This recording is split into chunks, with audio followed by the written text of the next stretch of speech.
Hello students, very good morning. We are learning the chapter metals and non-metals. And in the previous class, we are studying extraction of metals, right? So based on the reactivity series. And in the previous class, we have already learned extracting metals low in the activity series, extracting metals in the middle of the activity series.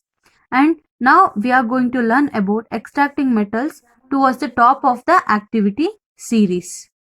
Students, you already know that the metals high up in the reactivity series are very reactive, right? They cannot be obtained from the compounds by heating alone or by reducing with the carbon. For example, take for example this carbon cannot be cannot reduce these oxides of sodium, magnesium, calcium, aluminum, etc.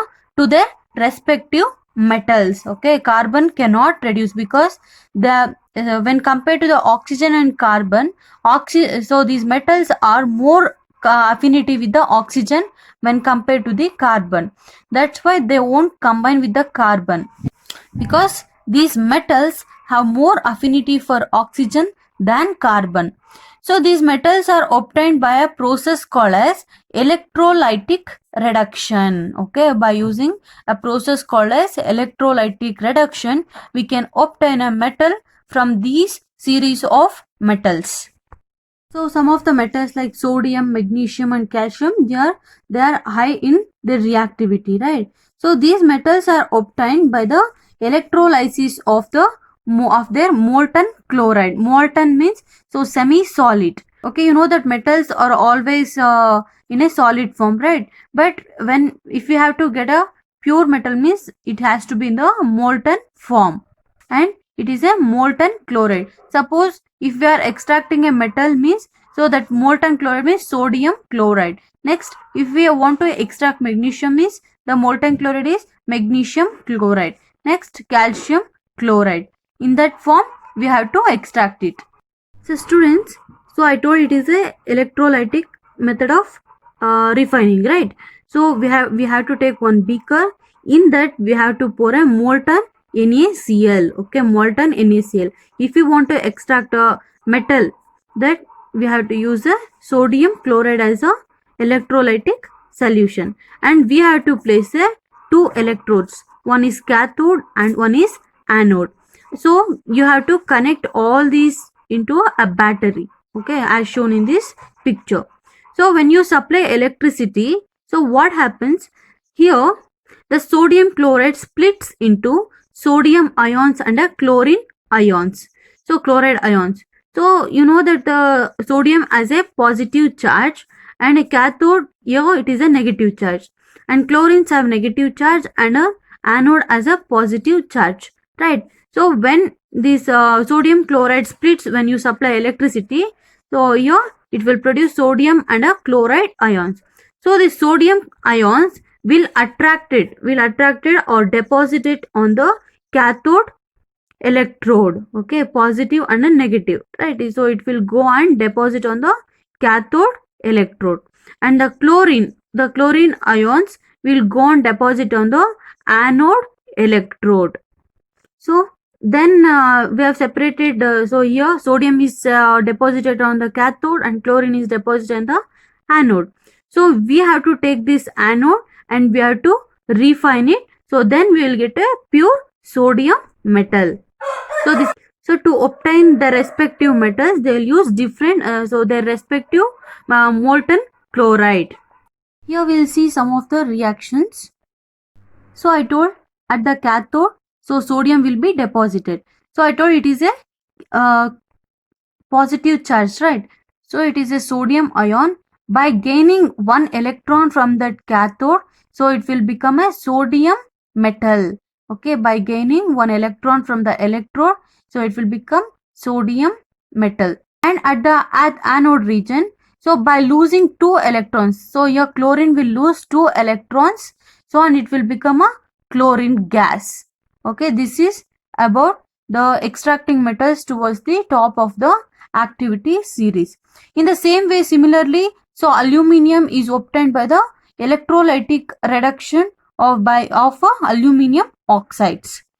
So this is about the metals of the top of the activity series. Next is refining of metals.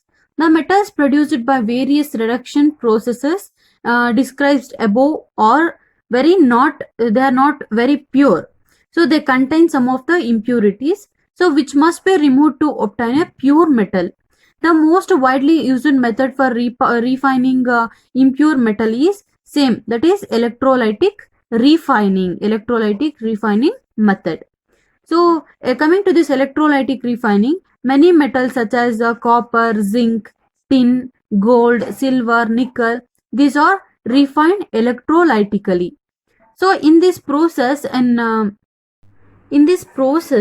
so an impure metal, it is made the anode, and the thin strip of pure metal, it is made up of the cathode. Okay, here we have cathode is a pure metal and anode is a impure metal, and the solution of the metal salt is used as an electrolyte. Okay, so if we are taking a copper, we have to take a that copper sulfate or copper like that, so we have to take a salt of that metal.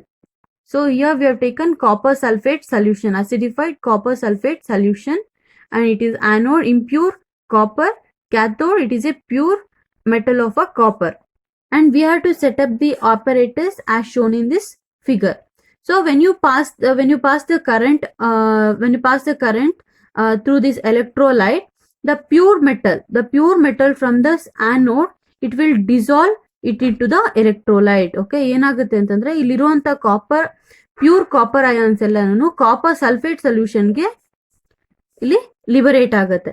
So it will the pure metals from this anode dissolve it into the electrolyte, and the equivalent amount of a pure metal from this electrolyte. Okay, so you know that, so copper sulfate solution is there, no, it will split. Copper sulfate is split into copper Cu2 plus and SO4 2 minus ions. Okay, so ಈಗ Cu2 plus ions ಇಲ್ಲಿ ಕೂಡ liberate ಆಗಿದೆ.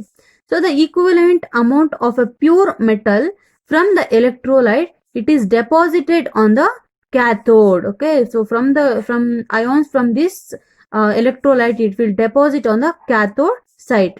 Okay, the soluble impurities go into the solution.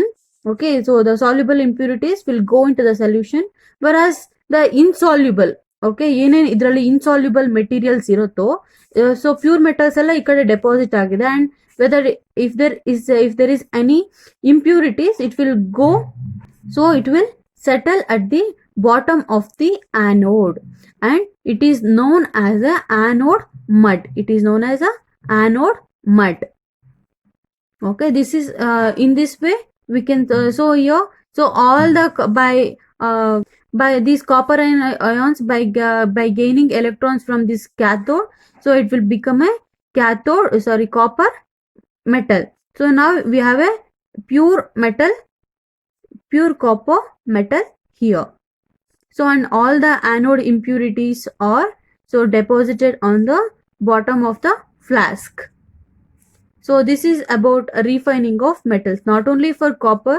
So for most of all the metals, they'll use this method for refining process. So this is about the refining of metals and extracting metals toward the top of the activity series. I hope all of you have understood. Thank you.